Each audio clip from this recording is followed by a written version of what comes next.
ठाकुर जी रोने लगे। मैया बोली लाला काय को रो है? बोले मैया अब मैं बड़ा है गो, अब मुँह को गैया चरानी है, अब मैं गैया चरावे जाऊंगो। मैया बोली लाला तू इतनो बड़ो ना है भयो, ये बड़ी बड़ी गैयान के बीच में पिच जाएगो, चटनी बन जाएगो। अभी कितनो है तू, 5 बरस को तो भयो है और तू गैया चरावे को। ठाकुर जी बोले ना मैया मुँह को गैया चरानी है।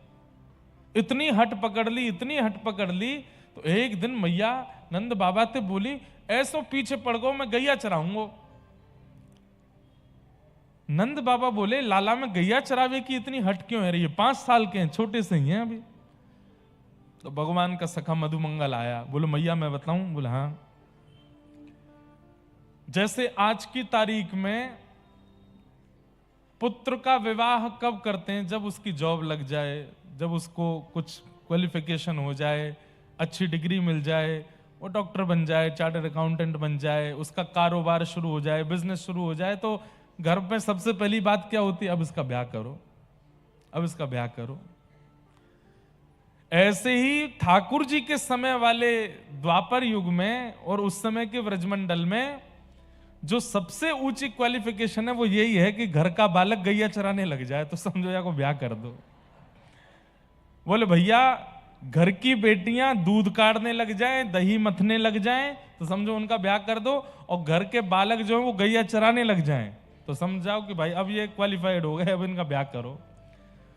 तो मधुमंगल जाए के बोलो मैया ये तेरे लाला को यूं पता चल गई है कि गैया चरावे को गुण आवे के बाद ब्याह की चर्चा है लगे, यहां हमारे पीछे पड़ रहा है कि मैं गैया चरावे जाऊंगो, ताकि पूरा नगरी, पूरी वृंदावन नगरी देख ले कि अब नंद जी को लाला गैया चरावे लगो है, तो फिर ब्याह के चर्चा है लगेंगे, ब्याह के संबंध आने लगेंगे घर पे।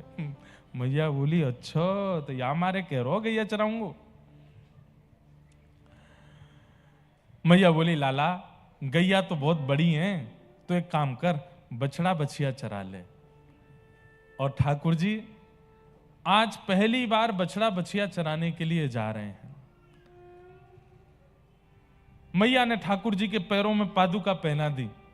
लाला तू पहली बार जा रहा है, चल पादुका पहन के जा। ठाकुर जी बोले मैया एक काम कर। बोले हाँ, तैने मुंह को 2 पादुका पहनाई है, अब एक एक बछड़ा बछिया को 4-4 पादुका पहना दे, इन सबन के पामन में भी पहना दे।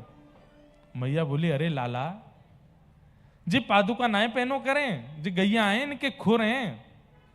अरे मैया, अब एक जगह तो ऐसा वर्णन आता है कि ठाकुर जी जोर से रोने लगे। मैया बोली लाला काय को रो रहा है? बोले मैया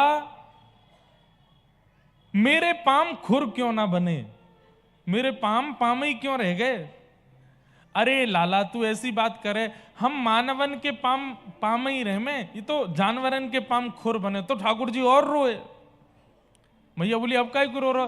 बोले मैया मुंह को तो आज पता चली कि तू भी जानवर है, नंद बाबा वो जानवर है। मैया बोली हम जानवर काय को हैं? बोले मैया जब दूध पिवाए वाली गैया को तू जानवर बोल रही है, तो मैंने तो तेरो दूध पियो तो तू भी जानवर है। यशोदा मैया बोली लाला तू इतनी बात काय को बनावे? बोले मैया एक बात बोल। बोले कहा, मुंह को वचन दे। बोले कहा आज के बाद तू गैया को जानवर नहीं बोलेगी। गैया जानवर नहीं है, गैया मेरी मैया है, गैया मुंह को प्राणन तो प्यारी है। वादना मैया ने सौं खा के कही लाला आज के बाद जानवर नहीं बोलूंगी। इसलिए ये प्रसिद्ध बात मैं कथा में कहता हूं, जो गाय को जानवर मानते हैं और जो गाय के प्रति जीव बुद्धि रखते हैं, ठाकुर जी उनके प्रति जानवर बुद्धि रखते हैं, उन लोगों के प्रति। इसलिए गैया जानवर नहीं है, गैया जीव नहीं है, गैया कोई अन्य भाव नहीं है। आप भजन करते हो, माला जपते हो, तिलक लगाते हो, कथा सुनते हो, वृंदावन जाते हो, वृंदावन से प्रेम करते हो, तो आपको गौ से भी प्रेम करना पड़ेगा। और वो ऑप्शन में नहीं है। गौ प्रेम वैष्णवों के लिए ऑप्शन नहीं है कि आप चाहो तो करो, नहीं, वो कंपलसरी है। अगर गौ प्रीति आपके चित्त में नहीं है, बुरा नहीं मानिएगा, आपका नाम जप का साधन व्यर्थ हो जाएगा, आपका नित्य एकादशी साधन व्यर्थ हो जाएगा, आपके अन्य अन्य जो साधन है वो भी सब व्यर्थ हो जाएंगे यदि गौ प्रीति चित्त में नहीं है। हम सेवा की बात नहीं कर रहे, वैसे तो सेवा भी करनी चाहिए, पर अब इतने बड़े नगर में आप लोग रहते हो, कहीं सेवा करोगे, और वो भी यहां तो मुश्किल ही है। लेकिन प्रीति तो कर सकते हो ना, प्रेम तो कर सकते हो ना। और प्रीति प्रेम ऐसे नहीं कि हमारे बताने से हो, नहीं, वो प्रीति वैसी ही होनी चाहिए जैसे एक मातृ के मां के प्रति होती है, वैसी प्रीति गैया के प्रति। ठाकुर जी कहते हैं जिसको गौ गोवर गौ मूत्र गौ दुग्ध से घृणा है, मुझे उससे घृणा है।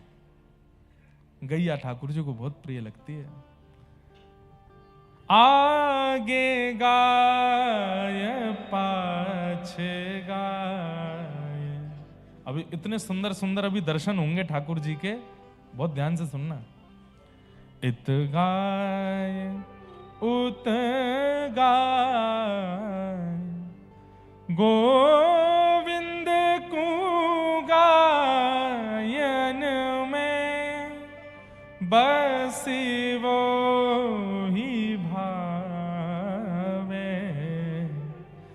आगे गाय पाछे गाय गायन के संग धावे।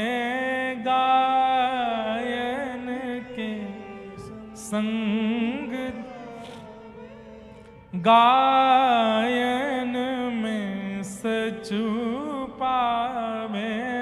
गायन गायन के तगिरी गायन कर ले उठावे।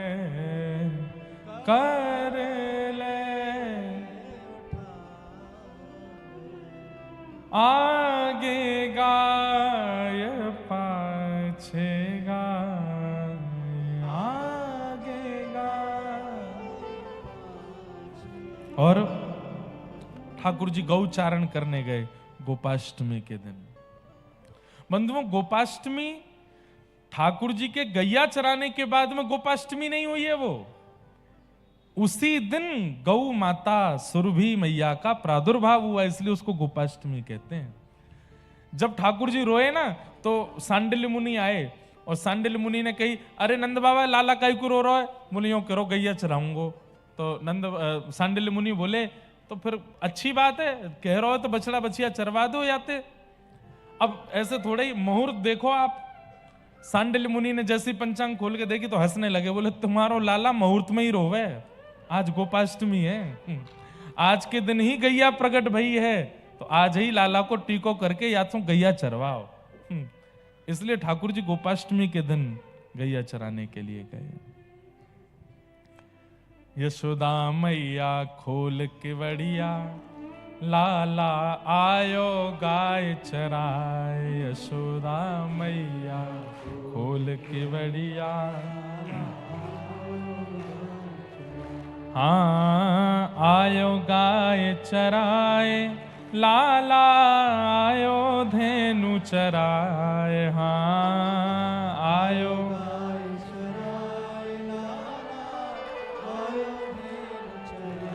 हो यशोदा मैया खोल के बढ़िया, लाला आयो गाय चराए। यशोदा मैया